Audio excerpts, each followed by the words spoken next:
What happened when a game studio known for storytelling doesn't tell good stories? Well, you get Obsidian. And now we're at a point where this thing is going the way of Ubisoft soon if they don't start doing something.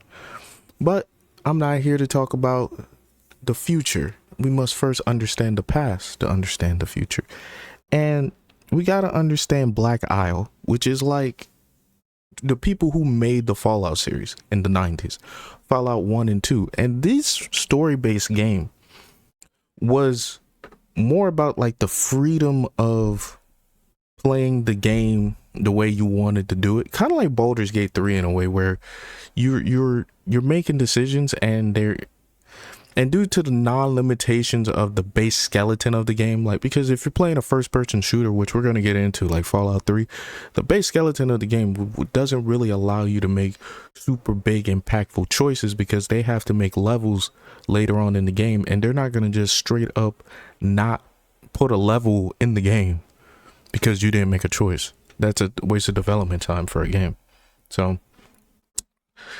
and Fallout 1 and 2, we're not going to spend too much time on it because it happened in the 90s. And the real most important part is that Black Isle actually falls apart after these two games. And a 10-year gap between Fallout 2 and Fallout 3 happens when Bethesda actually buys the Fallout franchise. They don't buy Black Isle pretty much. They buy what is Fallout. And Fallout 3 was a huge departure of what Fallout 1 and 2 was. It was like a first-person shooter game.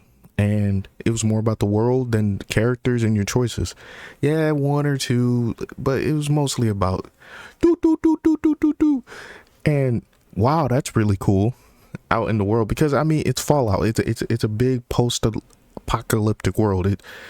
That does appeal to people. Mad Max is very popular, you know. You can strike your own legacy and all that, but I mean, it's not really a bunch of choices.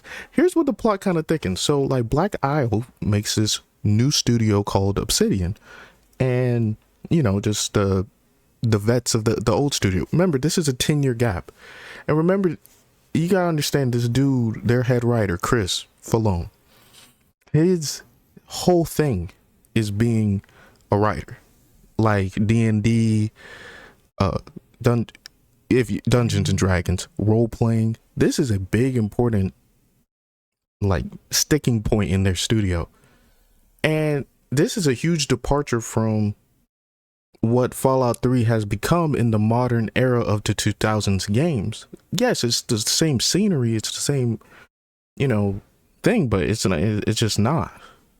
Now, when they set out to make New Vegas, it's very clear to see they were trying to make Fallout 2's like successor, and it plays very different than 3. Yeah, it still got some of the first person elements, but it is a just totally different experience, totally different game.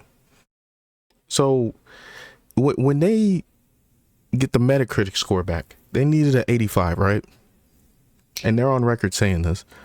They did not get that 85. Now, why they needed a Metacritic score for a bonus instead of like sales or something like more concrete than that, I don't know.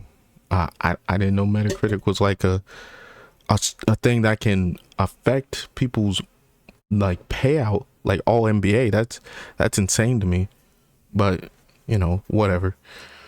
So they didn't get it, and it kind of stops the momentum of the studio. They don't make Fallout 4, which I was kind of hoping they would make like a Fallout 4 Old Vegas or whatever. But even if they didn't make like the actual mainline title, but so, and then instead of Fallout like Old Vegas or something like in that same time period that New Vegas came out in Fallout 3, Fallout 76 comes out, and it launched with like no NPCs. Like I don't know what was going on with that. It had some bad lore. it was like Fallout selling out. Now in the meantime, Obsidian was like, you know, these are the guys before we get up to the, you know, Fallout New Vegas, like they make classic games like Neverwinter Nights 2, which my friend actually made me play, which he loves immensely. Knights of the Old Republic 2, which is still a classic. So you got to understand it was building Obsidian was building a reputation up to that point. Unfortunately, like after that point, like if Fallout New Vegas was the peak, even though these games like Pillars of Eternity, Outer Worlds, they were good games, they weren't, I mean, Pillars of Eternity more than Outer Worlds, but they weren't really like the commercial success that someone who made Fallout New Vegas should be going up. It felt like it was going down. So, like, just in terms of like how much money is going in now. Then Microsoft kind of buys Obsidian. Now, you would think a biggest company as Microsoft buying a successful gaming studio like Obsidian, you would think they have more money.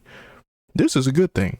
Now, Microsoft is a large company. So if we learned anything from EA and BioWare, the more you assimilate to this big company, the less what you were doing becomes important.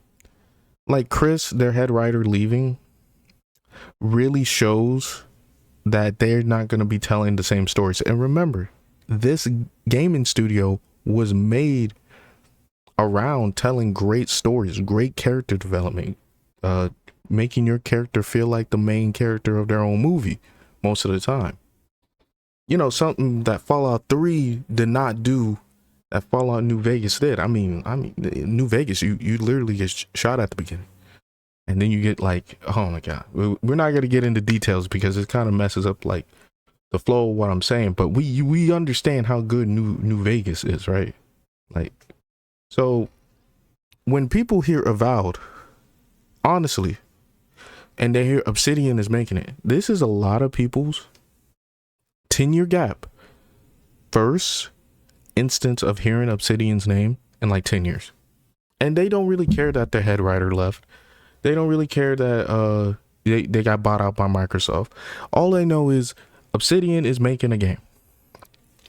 So all these little details that kind of matter to like nerds, they don't matter to the general public. And in the end, that really matters when your game comes to market, because a lot of this stuff really comes to fruition. So Avowed drops. And if you remember, this was being sold as Skyrim with consequences almost. I'm just gonna say that's not what it was. Now it didn't help that the art developer wanted to, you know, save everyone, transcend everything. Believe he's the smartest person in the entire universe, and and stand on a golden high horse filled with unicorns.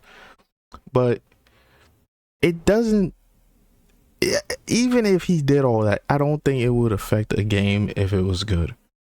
Like really, really good. Avowed is decent.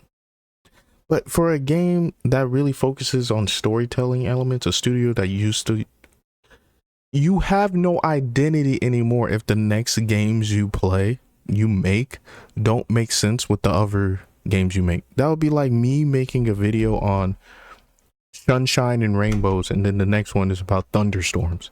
It just doesn't work, bro. It's like going from Teletubbies to LA Noir. The tonal shift is just deafening. But yeah, overall, game didn't do so well, and Obsidian's in a bad spot. I think there's a gap between what Obsidian was and what it is now.